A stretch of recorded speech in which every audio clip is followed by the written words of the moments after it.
Kannada actress रानिया राव और gold smuggling को लेकर रोजाना नए नए चौंकाने वाले खुलासे हो रहे हैं। जब पूरा मामला सामने आया तो लोगों के मन में बस एक ही सवाल था कि आखिर रानिया सोने की तस्करी इतनी टाइट सिक्योरिटी के बावजूद कैसे करती थी।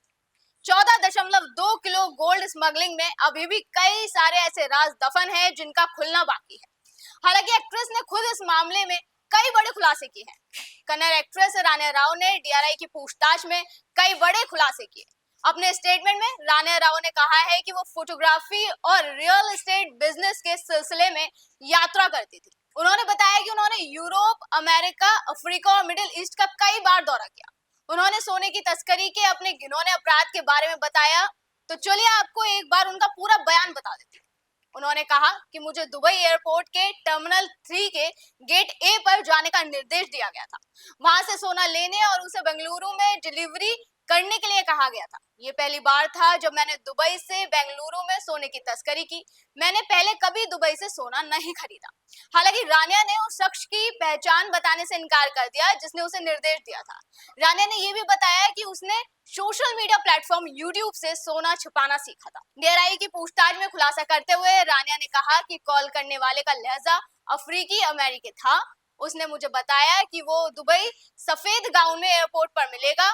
हम दुबई एयरपोर्ट पर टर्मिनल 3 के गेट ए पर मिले। सुरक्षा एजेंसी के बाद उसने मुझे सोने की छड़ें दी। डिलीवरी के तुरंत बाद वो चला गया। वो आदमी करीब 6 फीट लंबा था और गोरा था। मैं उससे फिर भी कभी नहीं मिली और ना ही उसे देखा। उन्होंने बताया कि जो सोना था वो प्लास्टिक से ढके 2 पैकेट में था। उस पैकेट्स को अपने शरीर से चिपकाने के लिए रानिया ने एयरपोर्ट से ही क्रैप बैंडेज और कैंची खरीदी और एयरपोर्ट के टॉयलेट में सोने की छड़ें अपने शरीर से चिपका ली। रानिया ने सोने को अपनी जीन्स और जूते में छिपा लिया था और ये सब उन्होंने YouTube वीडियो देखकर सीखा था। आपको बता दें कि एक्ट्रेस रानिया राव 3 मार्च को दुबई से बेंगलुरु इंटरनेशनल एयरपोर्ट पहुंची थी। रानिया ने 15 दिनों के भीतर दुबई की 4 ट्रिप की जिससे संदेह पैदा हुआ। बेंगलुरु एयरपोर्ट पर उनकी मदद के लिए पहले से ही बसवराज नाम का एक पुलिस कांस्टेबल तैयार था। उसी की मदद से एक्ट्रेस ने सिक्योरिटी चेक से बच निकलने की कोशिश की, लेकिन डीआरआई की टीम उस पर पहले से ही नजर बनाए हुए थी। डीआरआई ने रानिया को सोने की खेप के साथ रंगे हाथों पकड़ लिया।